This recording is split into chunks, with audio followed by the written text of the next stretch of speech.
Cheers and welcome my friends, I'm Horath and we are playing Tyranny as a noble mage on hard difficulty. Welcome back. You want me to be subtle? In the last episode we managed to reach the Silent Archive after finding the passcode. We killed the Scarlet Chorus Sensor who was here to sort of take its secrets. We found a powerful artifact. We found the Staff of Hours that gives us the Distortion ability, a passive 50% grace deflection, 50% hit deflection, which is amazing. We still get hit critically, but if someone should try to touch us, we are a lot more elusive than we used to be. So that's pretty nifty. Deflection. Crit to hit, hit to grace, grace to miss. You already have a good amount of deflection, so now add that stuff to those numbers, and we have 80%, I think. Grace deflection, hit deflection, right? That must be it, right? So that would be hit to grace and grace to miss. Yep, I think so. Now, what I did do is I gave Lantry this staff, the Unraveler's Cane, just because it does 2 DPS more, and I gave her the Bane Touch staff just because it makes sense. Excuse me for a second. Sorry, I thought I had to sneeze, but I didn't. Right, I'm back. So yeah, I gave her the Bane Touch stuff. We have to level her up as well. And I think we're going to go for Resolve here. Keep that. Lantry already leveled up. I did level up as well. So I can now go for the last point in Resolve. 2 points, upgrade to Resolve to 26. Which is pretty nifty. Do that. Now the question is, if I were to drink these, does that stay? Does that stay permanently? It doesn't. Or does it? I drank that thing. What does it do? What does it do? If I go over here? It doesn't say any sort of time limit. Consumable recovery time. If I drink it right now, is that a permanent effect? It would be rather powerful if it were. I haven't seen many of these, but doesn't even show me the effect.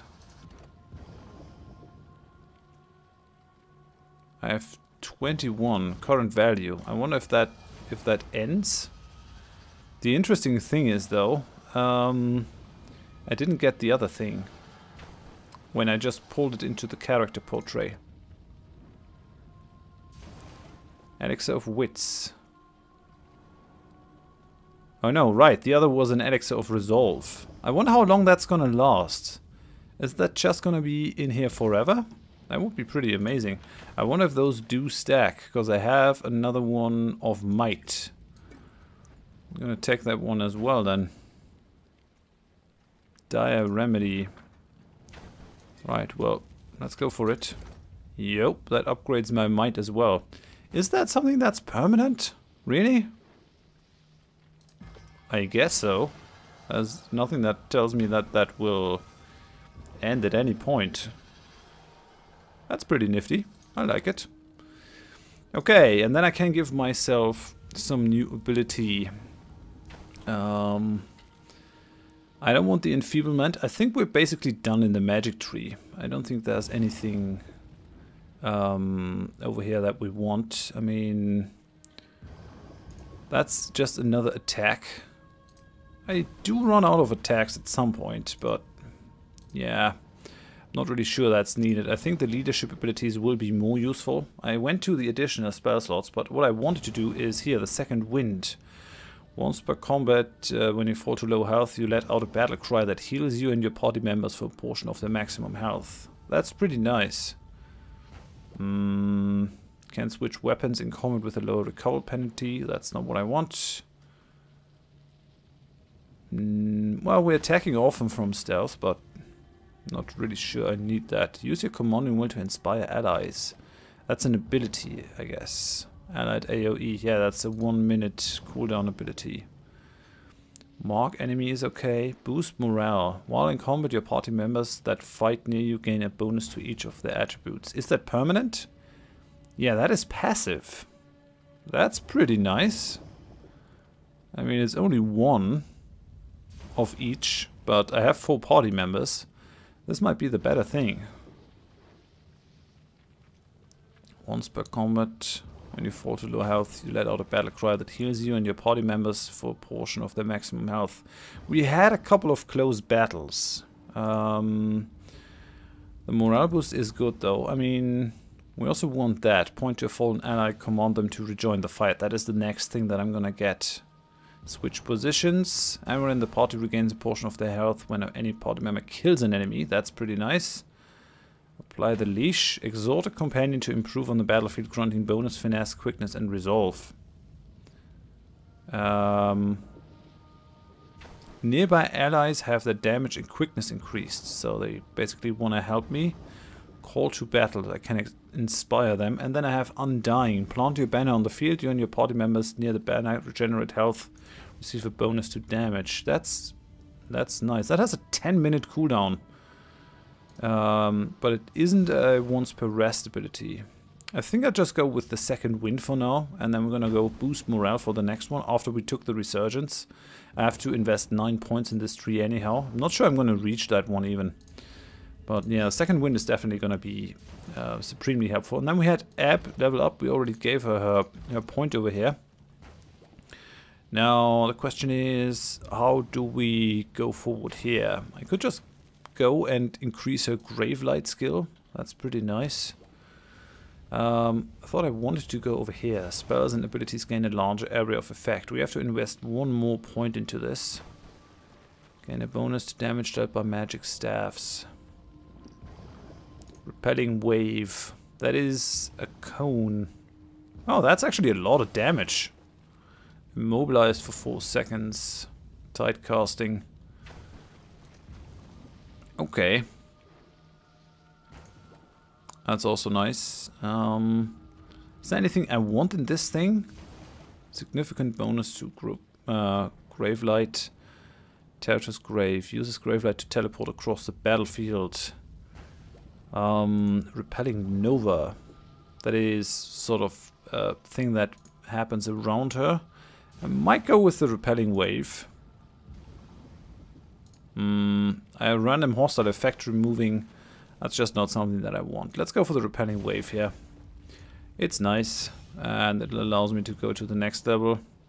She triggers a nova of repelling waters to surge outwards around her, pushing back foes when she is low. When Mother's Embrace erupts, nearby targets are afflicted with drowning. That's super nice, right? I guess that's what we want. Cascading Embrace. Yeah, okay. Now we gotta deal with the Silent Archive now. I'm sorry for rambling too long through this whole thing. Now what is this? The altar sits in the middle of a lake of lava, encircled by ritual braziers. The bodies of the sages who gave their lives to stop the library's collapse are littered around the central pedestal. Okay, let's just do a quick save here. Definitely gonna loot the dead, because that is just how I roll. First Sage Arwell's Directives. Guess that's a quest item. Sage Torvin. Kairos' armies have been rebuffed for now, but it is only a temporary victory. I have no doubt that we may hold these walls a good deal longer, but you must remember that the Overlord aims not to butcher the Citadel's keepers, but to destroy its secrets. Kairos is not omnipotent. Her powers may be known and understood in time, and she rightly fears the knowledge we hoard here. The Silent Archive must be protected. There is no library in the tiers that is its equal. Nothing else matters. Nothing. We may not know the Overlord's plans, but with time and research, we can circumvent any of her designs. I need you to ensure that we will have that time when the moment is right. Focus your efforts on Sage Stayer's theoretical forays into temporal magic. While we were right to deny such dangerous experimentation before, now is the time in which its risks are justified. Gather the Elder Sages and make your way to the lower chambers. You are to remain there until you devise a solution to Stayer's problem of scale. Halting the flow of time in a single chamber won't be sufficient if Kairos drowns us all in a storm or hurtles this library into the firmament. You must find a way to encase all of the citadel in such a spell, should disaster come. Your success isn't optional. This library will be a distant memory if Kairos has her way. Should we both survive, I will be happy to congratulate you on your breakthrough. Until then, get to work. Okay. That's certainly interesting. So the sages were basically trying to remove the Vellum Citadel from time? From the passage of time, I guess? That's Sage Torvin's notes. Sage Litotus. We can't help you with the ringing in your ears just yet, so we'll have to make do until the conflict is over. Yes, Arwol was very explicit in his directives. I know they seem impossible, but that is the situation we face. Everyone that could interpret the Silent Archive died in last night's attack.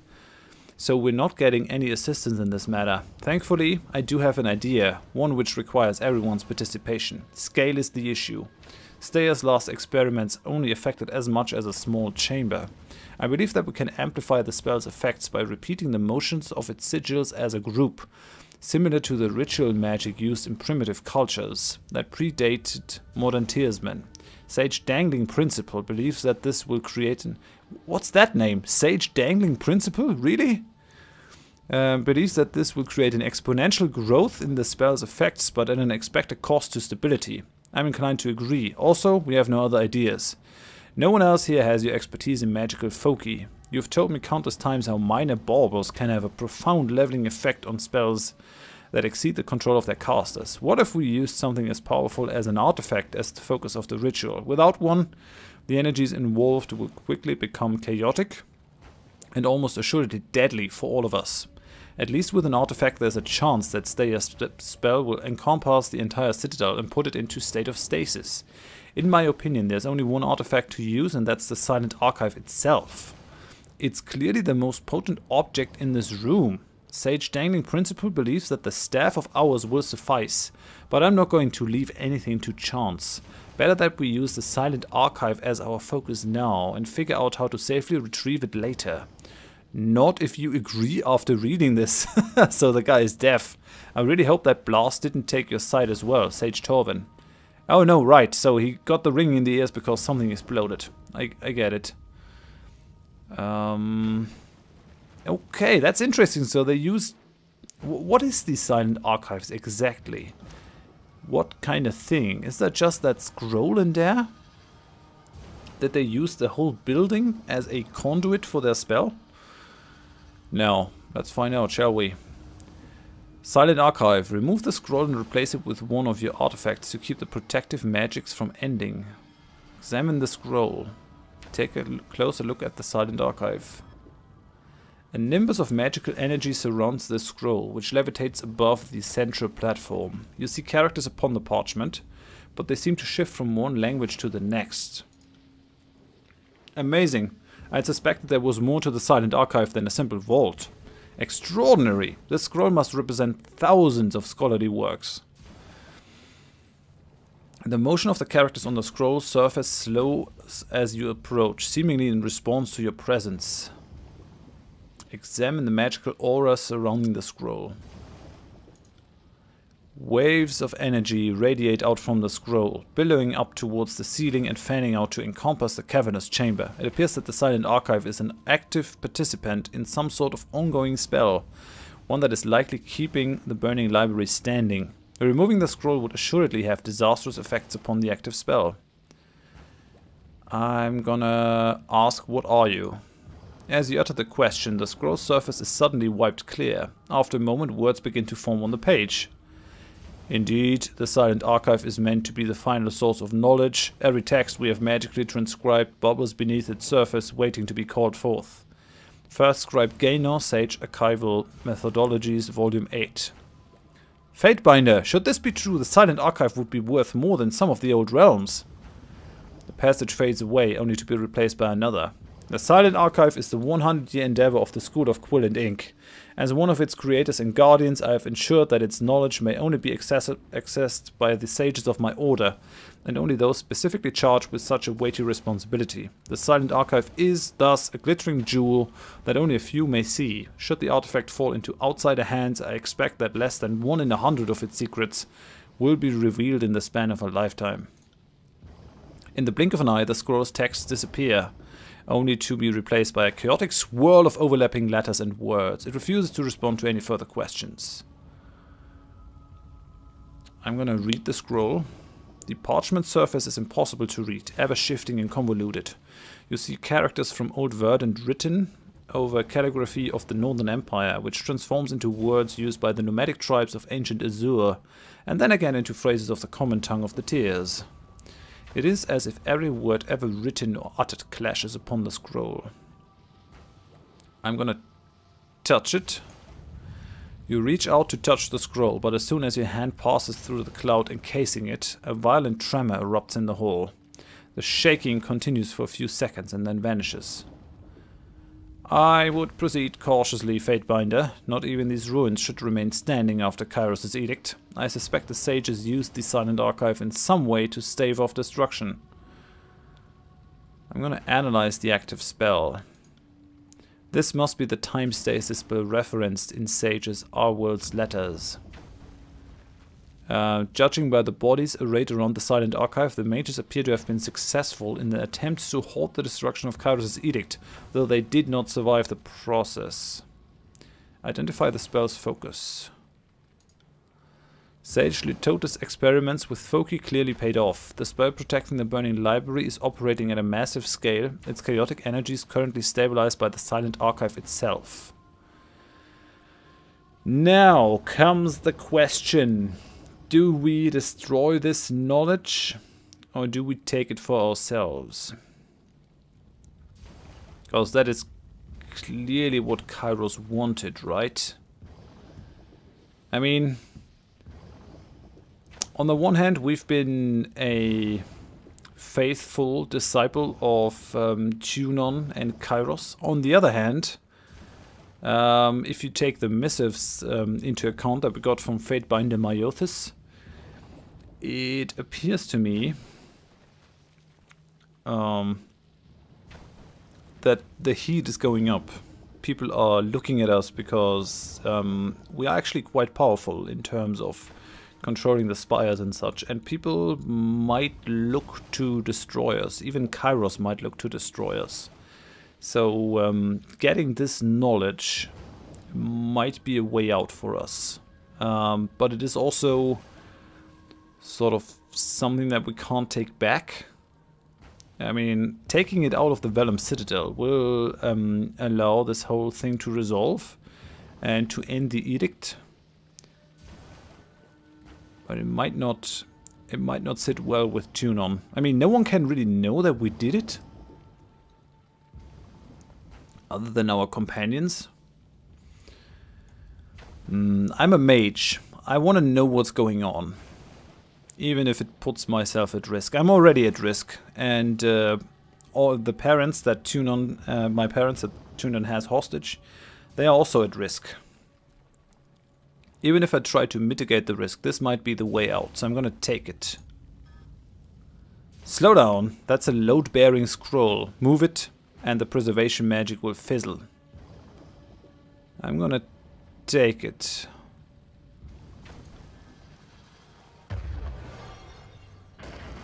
Right, so we're gonna get out of there. And quickly, I think. There's no chance of you putting that back, is there? Nope. Feel the burn. That's the achievement that we got. Okay, I think that whole place is coming down. I think that whole place is dead. I'm glad that I looted everything else. I think it was bound to happen.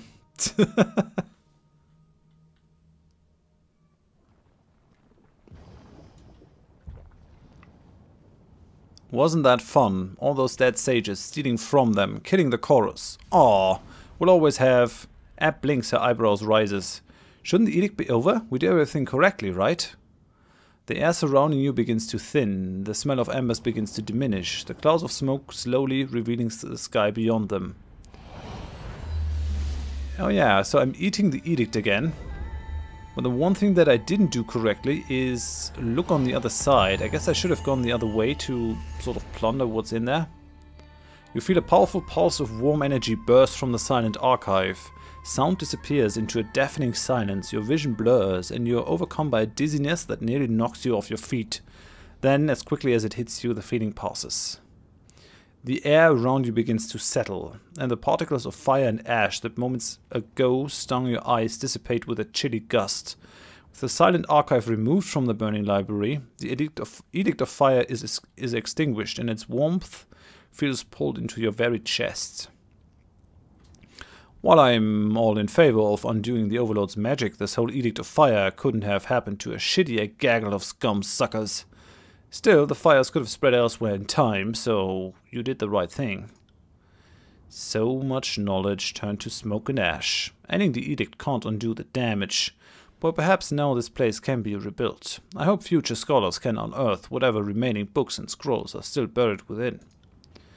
The sages had better shape up and share their knowledge this time. Hoarding it got them here, and I hate to think that history might repeat itself. The shape and intensity of the fire leaps in your mind. The details of the mighty incantation, the wording, the magical logic of the flames, all are seared in your mind with perfect recall. The Edict of Fire is now a part of you. What?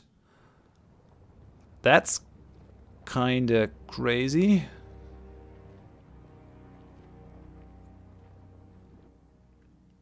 Thank you for your assistance. I can finish anything else in the library that requires the disfavored's attention, while you return to Graven Ash. I will send him my full report as soon as I'm able. Should you need any assistance in the future, you have but to ask. Dude, I found your disfavored soldiers. Should I have told him that? I gained the Sage's Guild's Horath ability. I guess because I destroyed their nonsense. Report back to Graven Ash. Yeah, we definitely have to go to Lethian's Crossing. I gained the magic seal, so I can silence people. I ended Kairos's thing. What's that one? That's my power. Okay, that's the power meter. That's nice. I'm already very powerful, it would appear. I guess I'm getting attacked once the power hits a certain point. Where is the... oh yeah, Silent Archive. Brilliance, Tenacity of Secrets. +1 Wits, +1 Resolve, +10 Trap Detection. Fine. This glowing scroll is decorated with runes that seem to twist and swim about the parchment whenever you try to read them. It's actually not that great, I gotta say. I mean, I'm gonna take that for myself then. Well, what I wanted to do is... I wanted to have a look at these things. I thought there was something on that ledge. Wasn't there? Can't do that. Well, I guess we'll never find out. Right. Sorry, I can't. Okay, we've got people over here. Yelena, Morik, and Lupin. Let's have a talk with them. Yelena, what am I to do with you? Not only did you sell us out to the Scarlet Chorus, but you used your oathbound connection against us. In all the history of the Disfavored, I never heard of a more despicable crime. Not even the Scarlet Furies would commit such an atrocity. Morik, they were torturing me. I had no choice. You could have endured by drawing strength from our bond. We would have found you eventually. Merrick massages his brow. Fatebinder, I'm grateful that you returned my unit, but I have another problem, Yelena. While I am sympathetic to the fact that she suffered at the hands of the Chorus, I can't pretend that she didn't betray us. Neither can the rest of my scouts. You have a way with justice and law. Would you mind adjudicating the matter? I'm too knotted up over it to make a clear-headed ruling.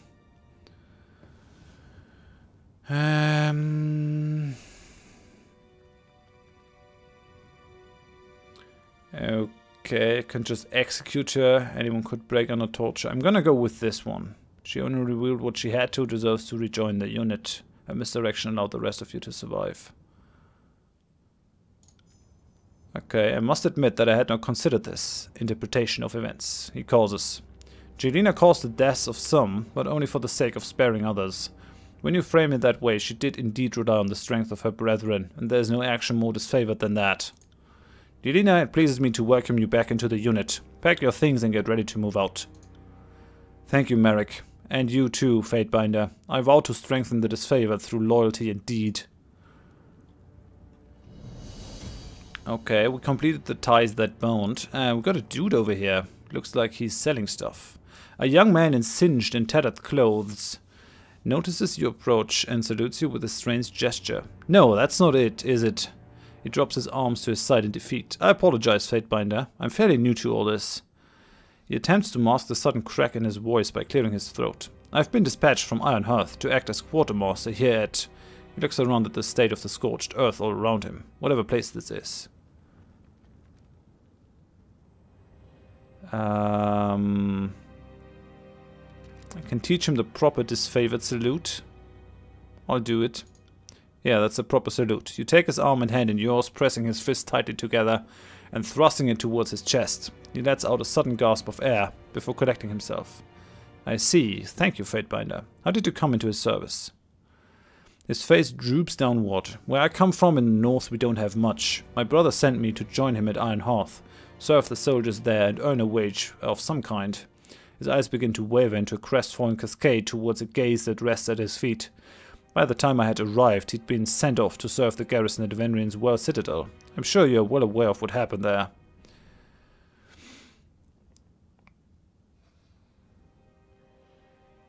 Yeah, you're probably unaware that Gravenash promised me a fair discount on all disfavored goods should the Burning Library region be taken from the Scarlet Chorus.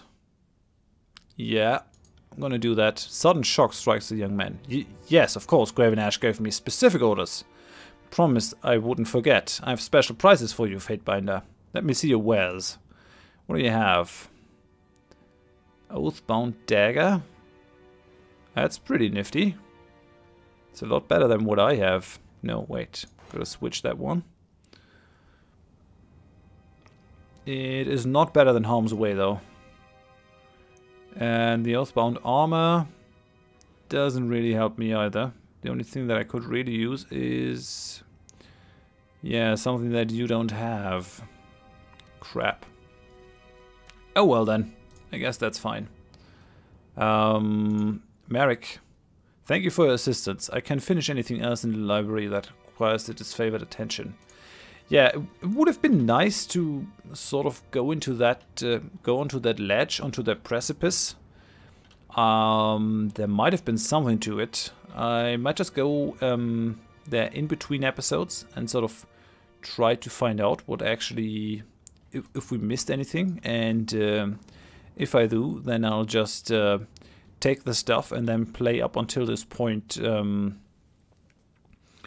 so that you don't lose any time. And yeah, other than that, I think I'm going to end it here. Next time we're going to go to our spire, start researching some of the stuff that we found in here, and then I guess we'll go to Gravenash and report to him, tell him what happened. I'm a bit disappointed that the whole scroll of Silent Archive here just increases wits and resolve and some trap detection. So that seems fairly useless to me, but oh well, that's just how it goes. I take it, I live with it. Well, yeah, it seems that the elixir actually holds up. So that's interesting. That's definitely interesting. We'll see how it goes though. We had more resolve when we had the other thing on, but that gives us a lot of spell strength and a lot of magic defense, so I'm happy with it. My fireball should indeed be rather damaging. 26 to 39 fire. That one does 45 to 69. His does 43 to 66. Okay, so that's nice. I'm doing a little bit more damage than Lantry. Well, yeah, I'm gonna end it here. Thank you very much for watching. If you enjoyed it, please leave a like. If you didn't, tell me why in the comments so I can improve. And if you want to see more of this series in the future, please consider subscribing to the channel. I do hope that you join me next time. Thanks and bye bye.